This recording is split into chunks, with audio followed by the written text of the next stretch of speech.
1917 Russian విప్లవోద్యమానికి అక్షరాల ఆయుధ సంపత్తిని విరివిగా అందించిన వాడు మహారచయిత మక్సిమ్ గోర్కీ. గోర్కీ అంటే చేదు అని అర్థం.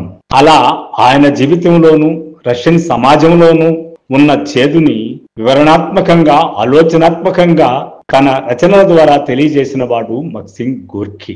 అలా ఆయన రాసిన అద్భుతమైన రచనలో కొన్ని అమ్మ నవల, అదో జగత్ సహోదరులు అనే ఒక కథా సంపుటి, ఇంకొకటి నా బాల్యము అని ఆయన ఆత్మకథాత్మక చారిత్రక నేపథ్యంతో ఉన్నటువంటి అనుభవాలు.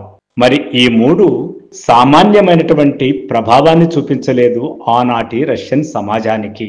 మక్సిమ్ గోర్కీ వర్ధంతి సందర్భంగా సమాజ మానవుడి మీద ఆయన వ్యాఖ్యానించిన 2 మాటలు. పని ఆనందమైతే జీవితం సంతోషమవుతుంది, పని బాధ్యత అయితే జీవితం బానిసత్వం అవుతుంది.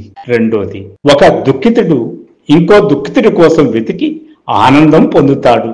ఇది కదా సామాజిక జీవనం మీద వ్యంగ్యాత్మక చిత్రణ అంటే. అలాంటి చిత్రణలు ఎన్నో చేసినటువంటి మక్సిమ్ గోర్కీ రష్యన్ సమాజాన్ని విపరీతంగా ప్రభావితం చేశాడు.